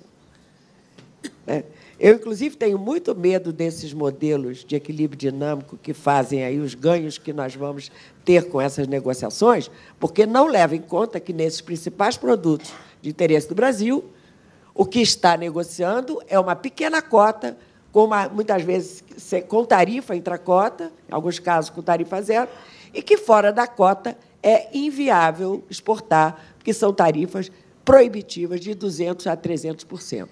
Quando você faz o equivalente ad valorem. Então, é muito mesclada essa média desses países desenvolvidos, quando se diz uma média muito baixa, porque não leva em conta o equivalente ad valorem desses produtos, né? Então, eu indago, por que cria corpo, numa hora dessa, nesse clima, um movimento de o Brasil vir a baixar unilateralmente suas tarifas, sob a alegação de que nossas tarifas são altas? Essa é a pergunta. Quer responder primeiro, Abrão? Pode responder primeiro, depois o Fabrício, se puder limitar. Bem, obrigado. Eu acho que aqui eu faço, talvez vale como linha de raciocínio, voltar num comentário que eu fiz na minha apresentação, que qual é o posicionamento hoje do setor produtivo, né? Eu disse, talvez esse tenha sido a principal mudança recente em termos de visão do setor produtivo a respeito de maior integração comercial e, por consequência, de uma abertura maior da economia brasileira. Então, assim, eu acho que esse ponto de partida, não diria que é um consenso, mas há um posicionamento majoritário nesse sentido. Aí a discussão avança para como fazer isso, né? E você tem, basicamente, uma discussão que abre em dois campos principais. Se fazer isso de uma maneira unilateral, a partir de uma avaliação de que uma abertura unilateral vai trazer ganhos imediatos para a produtividade da economia, ou fazer isso de uma maneira negociada por meio de acordos comerciais, que eu acho que hoje a agenda em curso no governo brasileiro, né? Que está muito bem relatado pelo Fabrício por mim, quais são as várias iniciativas para alcançar esse objetivo. E essa visão de que a abertura e a integração por meio de acordos, eu disse, não é a única forma, mas é uma forma extremamente relevante. Ela é um ponto a ser seguido, porque ela permite que, ao mesmo tempo em que o Brasil e os parceiros do Mercosul possam abrir a sua economia e ter um acesso maior à economia dos seus sócios, permite que uma série de agendas internas de competitividade que são fundamentais para ganho da nossa posição relativa em termos de produção e de exportação possam maturar. Essas agendas, algumas delas já vêm sendo feitas, outras precisam de um impulso mais forte, mas essa, na avaliação do MIDIC, é a maneira mais adequada de se fazer esse processo de inserção comercial. Tem questões que se podem fazer já unilateralmente? Tem. Facilitação de comércio é um belo exemplo de uma reforma interna unilateral que confere ganhos para quem acessa o mercado brasileiro, mas que confere ganhos, sobretudo, para quem produz e quem exporta a partir do Brasil. E aí a gente fica, às vezes, muito concentrado no debate tarifário, mas o dado é que nossas exigências burocráticas hoje para importar e exportar representam uma tarifa, se você tarifica isso com todas as dificuldades e críticas que se tem a esse tipo de processo, mas se tarifica isso, representa um imposto de importação, por exemplo, na média de 14%.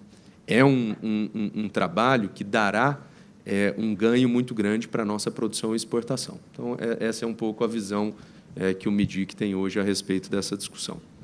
Fabrício. Para complementar, eu acho que a frente parlamentar ela pode cumprir um papel interessante, de escutar vários setores, escutar a sociedade. Eu acho que ela é importante. Inclusive, dá uma oportunidade para a indústria ter noção do que está sendo discutido no âmbito do governo, porque, às vezes, a gente descobriu de abertura unilateral pelo jornal, na última vez, né? Que era uma proposta, eu nem sei se condiz com a realidade, então, não sei se será essa a proposta mesmo, mas o que chegou era focado em 2 setores, BIT e BK, uma abertura unilateral, chegando se não me engano, a média mundial, 4%, alguma coisa assim. O que é a nossa visão? É de que uma abertura assim não segue uma lógica de cadeia, a abertura precisa seguir uma lógica de cadeia, bens intermediários, tanto que é a lógica que se usa, por exemplo, no interesse público, às vezes, né? Então, bem intermediário em antidumping, né? Vamos tratar. Na nossa visão, o mais inteligente é fazer via acordos comerciais, porque você tem acesso ao mercado, você tem mais previsibilidade para abertura, ao mesmo tempo que vai gerar mais competição no país, sim, e você pode ter mais barganha, por exemplo, em temas que são muito tabus, que é o agronegócio, em que você ter uma tarifa muito mais baixa no agronegócio, no resto das suas tarifas, né, bens industriais, você tem muito menos poder de barganha de ter mais cotas nesses países. Infelizmente, é assim. O mundo é livre comércio para os bens industriais e é o comércio administrado nos bens agrícolas. E quem sofre somos nós, que temos competitividade nos bens agrícolas. Então, eu acho, até por essa lógica de outros setores, há mais poder de barganha se for feito dessa forma. Fernando Alcaraz, quer dar opinião também? Obrigado. Fernando Alcaraz, trabalho no Ministério da Fazenda. Vou fazer algumas considerações mais como técnico, mais como alguém que acompanha esse tema há muito tempo, né?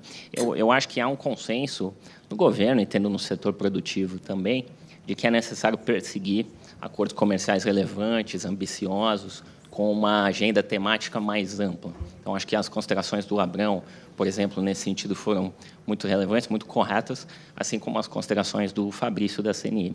A questão tarifária é uma questão que não dá para a gente ignorar. Quer dizer, os dados que eu vi mostram que o Brasil, salvo o melhor juízo, tem a 4ª tarifa média mais elevada do mundo. Se você olhar dados de comércio sobre PIB, também o Brasil é um país muito fechado. Foi feita uma menção, uma discussão que houve no governo no começo do ano, salvo o melhor juízo. Eu queria dizer que não há uma intenção do governo de fazer uma abertura unilateral, generalizada. Isso nunca foi sequer discutido no governo. Agora, por outro lado, não dá para ignorar que tem toda uma literatura em economia mostrando que reduzir tarifas de bens de capital, de insumos, de bens de informática e telecomunicação traz ganhos de produtividade. Então, mesmo que a gente não faça essa discussão agora, é uma discussão que não dá para a gente ignorar para o futuro.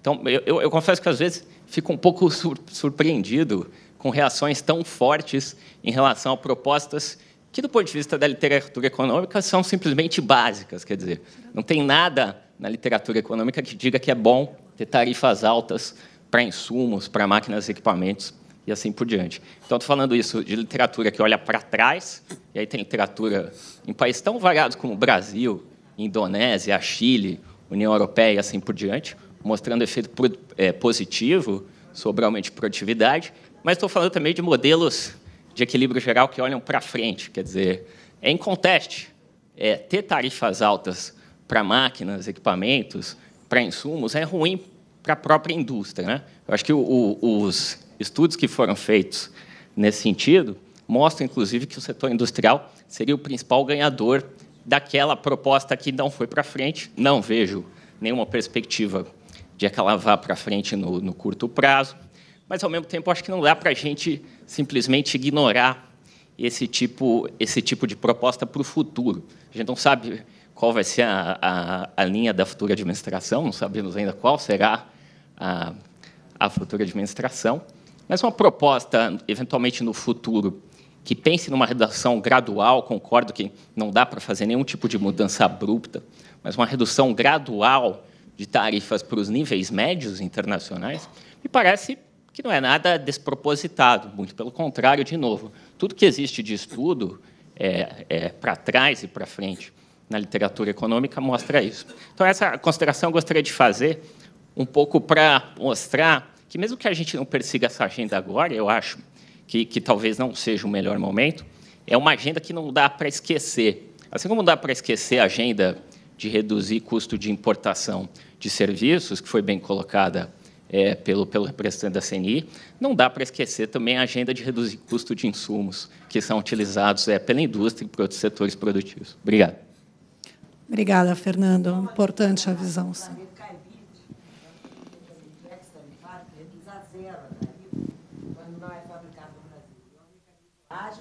Fácil de conseguir. Entendeu? Então, só fica com 14 aquilo que é fabricado. Que é não fabricado, qualquer empresa que queira fazer investimento sem fabricação no Brasil, 0 de tarifa. Bom, e é rápido o processo. Eu agradeço, Fernando, o posicionamento do Ministério da Fazenda. É fundamental escutar as posições dos diversos ministérios. Eu passaria para a última pergunta, para a gente poder realmente cumprir o horário, para Marina Carvalho, da APSE.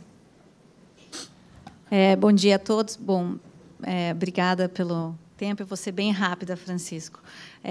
Parabéns aos painelistas pelas falas, acho que foram muito, muito interessantes. Eu tenho uma pergunta para o secretário, meu querido amigo, sobre investimentos, então vai ser suave.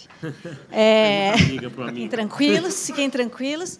Mas o Banco Mundial vem fazendo alguma ponderação interessante sobre como países com grande potencial de crescimento, como o Brasil, incluo ele nessa característica, se preocupa muito em atrair o investimento estrangeiro, está muito preocupado em estabelecer uma política para investimento, atração de investimentos, e acho que o Brasil vem fazendo isso por meio dos acordos, mas ele falha na hora de estabelecer políticas para manter os investimentos no país. Quer dizer, existe um déficit de continuidade e o dinheiro entra, a empresa vem, ela se coloca e, na hora de ela receber uma estrutura sustentável no médio e longo prazo, isso não acontece. Muitas vezes isso, na verdade, é retirado dela e a consequência é a retirada não só do capital, mas de toda a estrutura do investimento do país. Então, nesse sentido, eu sei que o CONINV vem fazendo um trabalho interessante, o Ombudsman é uma grande iniciativa, mas eu queria ouvir, de concreto, como que a Secretaria vem trabalhando políticas ou medidas, uma ou duas, iniciativas que sejam assim efetivamente concretas para a manutenção dos investimentos que vocês estão buscando atrair por meio dos grandes acordos e das iniciativas que vocês vêm fazendo com grande sucesso. Acho que a gente precisa desse tipo de sinalização para o futuro dos investimentos estrangeiros aqui no Brasil. E, com isso, obrigada. Beleza, obrigado, Marina. Eu acho que aqui tem uma... Bem, primeiro acho que vale segmentar um pouco o assunto para esclarecer o nível de atuação, né? Uma coisa é trabalhar